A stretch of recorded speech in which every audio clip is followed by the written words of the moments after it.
Today, we're going to be focusing on something that you really need to know about, Yeah, the early warning signs of type 2 diabetes. that's right. We want to make sure that you have the knowledge to take action because catching things early can make a huge difference. You're absolutely right. Think of it like this. We're giving you a backstage pass to understanding what your body might be trying to tell you long before a diabetes diagnosis. It's like a secret decoder ring for your health. Exactly. And believe me, you'll want to pay attention because, as our sources point out, many people are walking around with prediabetes and have no clue. That's the tricky thing about prediabetes. It often doesn't have loud, obvious symptoms by the time someone receives a type 2 diabetes diagnosis. Complications might already be brewing. Okay, so let's decode this. Starting with prediabetes, what exactly is it?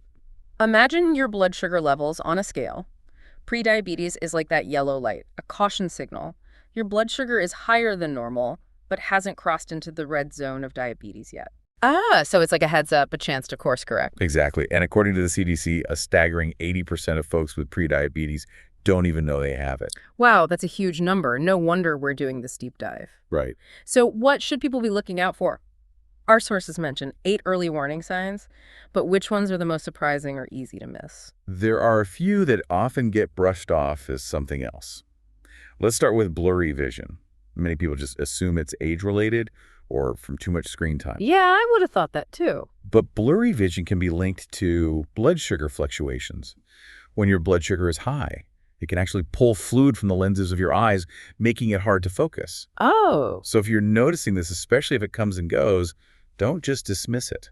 interesting. Okay, so blurry vision is one to watch for what else? Another sneaky one is slow healing wounds or frequent infections. Now, we all get cuts and bruises, and sometimes we catch a cold. Right, that's normal life. But if you notice that minor injuries are taking much longer to heal than usual, or you're constantly battling colds or other infections, it could be a sign that your blood sugar is interfering with your body's natural healing abilities. So basically, high blood sugar is like kryptonite for the immune system. You got it. And this brings us to a sign that's especially important for women. Okay. Frequent yeast infections, while there can be other causes, if they become a recurring problem, it's worth considering whether blood sugar could be a factor. Okay, so that's 3 signs we've covered. Blurry vision, slow healing wounds, and frequent infections. What about something a little more unusual? Well, let's talk about darkened skin patches, a condition called acanthosis nigricans.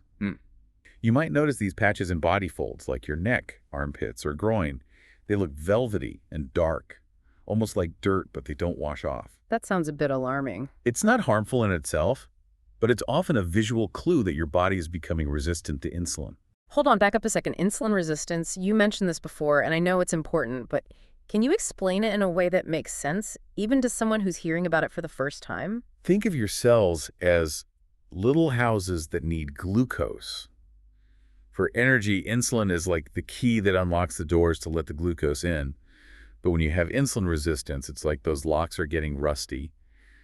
Insulin has a harder time doing its job, and glucose builds up in your bloodstream instead of getting into the cells where it's needed. So the cells are starving even though there's plenty of glucose around. Exactly. It's like having a pantry full of food but not being able to open the door. I see. That's actually a really helpful analogy. So this acanthosis nigricans, the skin darkening, is a sign that this rusty lock situation is starting to develop. Right, and it's a good example of how these seemingly unrelated signs are actually connected to blood sugar. This is already eye-opening, and we've only just scratched the surface. What other signs should our listener be aware of? Well, there's one that many people find surprising. Most of us associate weight gain with diabetes, but unexplained weight loss can also be a warning sign. Wait, really? Why would someone lose weight if their body isn't using glucose properly? It goes back to that starving cell analogy. When your body can't use glucose for energy efficiently, it starts looking for fuel elsewhere. It starts breaking down muscle and fat, leading to weight loss, even if you haven't made any conscious changes. So even if you're happy to see the numbers on the scale going down, it's crucial to understand why it's happening. Absolutely unexplained weight changes, whether gain or loss, are worth a conversation with your doctor.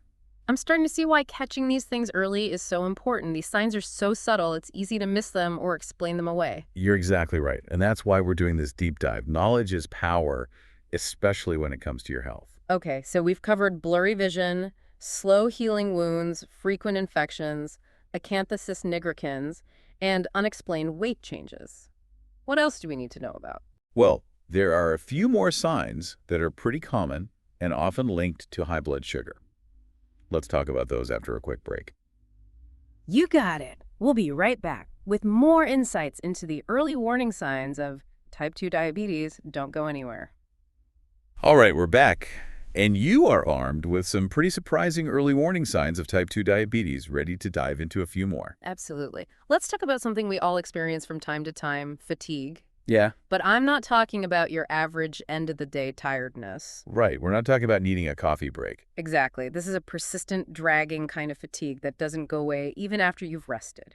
It's your body saying, hey, I'm struggling to use energy the way I should. And that's because the cells aren't getting the glucose they need, even if you're eating plenty of food, right? Exactly. It all comes back to that insulin resistance we talked about earlier. If your cells can't access glucose for fuel, you're going to feel wiped out no matter how much sleep you get. That makes total sense. Yeah. Okay, so fatigue check. What else should our listener have on their radar? This one might sound a bit strange, but it's important. Tingling or numbness in your extremities. It's like that pins and needles feeling you get when your foot falls asleep, but it doesn't go away. Oh, wow. I've definitely experienced that before. It's called neuropathy, and it happens when high blood sugar starts damaging the nerves, especially the longer nerves that reach your hands and feet. So it's not just the circulation issue. Right, it's actually a sign that high blood sugar might be affecting your nerves. And while neuropathy is more common in folks who've already been diagnosed with diabetes, it can actually start showing up in the pre-diabetes stage. Wow, that's a wake-up call. I guess this is why early detection is so important. We need to be aware of these signs before things progress too far. Couldn't agree more. Now, this last sign is something most people wouldn't connect to blood sugar issues: increased hunger. Wait, really? I thought diabetes made people lose their appetite. It can in some cases, but in the early stages, it's often the opposite. Remember, if your cells aren't getting the glucose they need, they're basically sending out an SOS signal saying, we need fuel. So even if you're eating regularly, your body might still feel like it's starving. Exactly. You might find yourself feeling ravenous even shortly after a meal, and this can lead to overeating and, ironically, even more blood sugar problems. Okay, so that's 8 signs we've covered. Blurry vision, slow healing wounds, frequent infections, darkened skin patches, unexplained weight changes, fatigue, tingling, or numbness in the extremities, and increased hunger.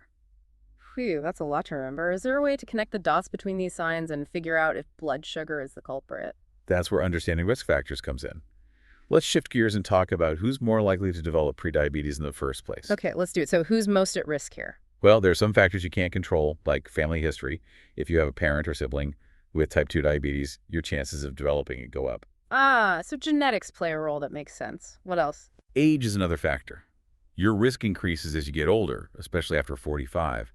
And certain ethnicities like African American, Hispanic, Latino American, Indian, Asian American, and Pacific Islander populations are also more susceptible. We don't know exactly why, but it's likely a combination of genetics and lifestyle factors. Okay, so family history, age, and ethnicity are things you can't really change, but what about things you can control? Sources, mention weight, but it's not as simple as just being overweight, right? You're right. It's not just about the number on the scale. It's also about where you carry that weight. Abdominal fat or visceral fat is particularly problematic because it's metabolically active. What does that mean exactly? It means this type of fat, the kind that sits deep in your abdomen around your organs, releases hormones and chemicals that mess with insulin's ability to do its job. Think of it like a troublemaker, constantly interfering with the delivery of glucose to your cells. Okay, so abdominal fat is bad news. What about physical activity? Does that play a role too? Absolutely. When you're inactive, your muscles don't get the chance to use glucose for fuel. This makes it harder for insulin to work effectively and can contribute to insulin resistance over time. So basically, moving your body helps your cells become better at using insulin. You got it. It's like giving your cells a workout so they can become more efficient at processing glucose. Okay, so if you have a family history of diabetes, you're over 45, and you're carrying extra weight, especially around your middle, and you're not very active, that's a recipe for trouble, right? But is there anything else our listeners should be aware of? There are a few more things. Gestational diabetes, which is a type of diabetes that develops during pregnancy, increases your risk of developing type 2 diabetes later on. And having polycystic ovary syndrome, or PCOS, a hormonal disorder, also puts you at higher risk. Okay, so we've covered a lot of ground here, subtle warning signs and a whole list of risk factors. This is probably making our listener a little anxious. What's the good news? What can someone do if they're concerned about their risk? That's the perfect segue into the next part of our deep dive, why early detection is so crucial and what action steps you can take right now to protect your health. All right, let's get to it. We'll be back in a flash with actionable steps you can take today. Welcome back. So far, we've decoded some surprising warning signs and talked about who's most at risk for prediabetes. But now for the million-dollar question, what can you actually do about it? That's where the power of early detection comes in. It's not about scaring you, Right. but about empowering you. Prediabetes is a warning, not a life sentence. Okay. It's like that yellow light we talked about, Yeah. giving you a chance to change course. So it's not inevitable that you'll develop type 2 diabetes. Not at all. There's a window of opportunity to hit the brakes and potentially prevent or delay the progression to full-blown diabetes. And the key is to take action now while you're in the prediabetes stage. Okay, that's a relief. Yeah. So what kind of action are we talking about? I know our sources mention lifestyle changes, but what does that look like in real life? Well, first things first, if you're concerned about any of the signs or risk factors we've discussed, schedule a visit with your doctor. Right, they can run some tests and give you personalized advice. What kind of tests should you ask for? The A1C test is a good one to start with. It measures your average blood sugar levels over the past 2 to 3 months, giving you a bigger picture than just a single blood sugar reading. Got it. So talk to your doctor, get tested. What else? From there, you'll want to focus on those lifestyle modifications, those everyday choices that can make a huge difference. And the good news is you don't have to overhaul your entire life overnight. Small steps can add up, right? Exactly. Start by taking a look at your diet. One simple change that can have a big impact is swapping out sugary drinks for water. Okay, I can definitely get behind that. No more soda or juice. Not necessarily the occasional treat is fine. Okay. It's about making those healthier choices the majority of the time. Yeah.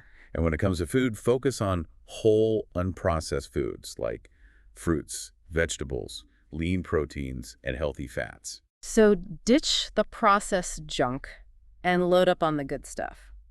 What about exercise? How much physical activity should someone aim for? The general recommendation is at least 150 minutes of moderate intensity aerobic activity each week. Okay. And you don't have to run a marathon, brisk walking, dancing, swimming, even gardening. Anything that gets your heart rate up counts. I love that you mentioned gardening. It's a great way to be active and enjoy the outdoors at the same time. Exactly. Find activities you genuinely enjoy, and you'll be more likely to stick with them. Okay, so we've got healthy eating and regular exercise. Any other lifestyle tips our listeners should know about? Don't underestimate the power of sleep. When you're sleep deprived, your body produces more of the stress hormone cortisol, which can actually raise your blood sugar levels. Oh, wow. I never knew that. I guess getting enough shut-eye is more important than I thought. What about stress in general? Does that play a role too? Absolutely. Stress can also trigger hormonal changes that affect blood sugar. So finding healthy ways to manage stress, whether it's yoga meditation, spending time in nature, or just listening to your favorite music is key. This is all great advice, it sounds like. Making these lifestyle changes could benefit anyone, whether they're at risk for prediabetes or not. You're absolutely right. It's all about taking care of your health proactively. Now, I know we mentioned some pretty scary potential complications earlier. What can happen if someone ignores these warning signs and doesn't take action? Well, over time, high blood sugar can damage blood vessels and nerves throughout your body. This can lead to a whole cascade of serious health problems, including heart disease, stroke, kidney disease, nerve damage, vision loss, even amputations. Whoa, that's a pretty serious list. It is, but the good news is that many of these complications are preventable or can be significantly delayed if you catch prediabetes early and take steps to manage your blood sugar. Okay, so knowledge is power, action is key. What else should our listener keep in mind as they navigate this journey? Remember, you don't have to go it alone. There are incredible resources available to support you. Like where can people find reliable information and support? Well, your doctor is always a great starting point. But there are also some fantastic organizations dedicated to diabetes prevention and management. The American Diabetes Association, or ADA, has a wealth of resources on their website, diabetes.org. So they have information on diet, exercise, managing blood sugar, all that good stuff. Everything. And they also offer support groups, online communities, and even cooking classes tailored for people with diabetes or prediabetes. Wow, so you can connect with others who are going through similar challenges and learn some new recipes while you're at it. What about the CDC? Do they have resources too? Absolutely. The Centers for Disease Control and Prevention has a dedicated section on their website, cdc.gov, with information on prediabetes, type 2 diabetes, and the National Diabetes Prevention Program. Wait, remind me about the National Diabetes Prevention Program. What is that exactly? It's an evidence-based program designed specifically for people with prediabetes. It's offered in communities across the country and led by trained lifestyle coaches. They'll help you make those healthy changes to your diet and exercise habits and provide ongoing support and motivation. That sounds like a great option. How do you find a program near you? You can search for an NDPP program on the CDC website. They have a handy locator tool. Okay, so we've got the ADA, the CDC, and the National Diabetes Prevention Program. Any other resources you recommend? Don't underestimate the power of your local community check with your local hospitals, community centers, and health departments. They often offer diabetes education classes, cooking demonstrations, or support groups. And of course, there are tons of online forums and social media communities where you can connect with others and share experiences. Right. Finding a support system, whether it's online or in person, can make a huge difference. It's all about feeling connected and knowing you're not alone on this journey. Exactly. And don't forget about your personal support network. Your friends and family, talk to them about your goals and ask for their help in making healthy choices. Great point. Having a cheering section can make it easier to stick with those lifestyle changes. It really can. Wow, we've covered so much ground today. Let's recap the key takeaways for our listener. First, remember those subtle warning signs: blurry vision, slow healing wounds, increased thirst, unexplained weight changes, and all the others we discussed. They're your body's way of saying, hey, pay attention. Second, if you have any of those signs or risk factors, talk to your doctor and get tested. Early detection is your superpower. Third, take action. Make those lifestyle changes. Ditch the sugary drinks. Move your body. Prioritize sleep, manage stress, and don't be afraid to ask for help. There are tons of resources available to support you on this journey. You know what's really resonating with me is that knowledge is truly empowering. Just by listening to this deep dive, you're already ahead of the game. Absolutely. You're armed with information that can help you take control of your health. I couldn't agree more. And here's one final thought for you to ponder. Knowing these signs and risk factors doesn't just benefit you. It allows you to help others. What do you mean? Think about your friends and family. Maybe you've noticed someone exhibiting some of those subtle signs we talked about, but they haven't connected the dots yet. Like my dad with his constant thirst. I'm definitely going to have a conversation with him about getting checked out. That's fantastic. By sharing what you've learned today, you might just encourage someone you care about to take action and potentially change the course of their health. Wow, that's a powerful way to think about it.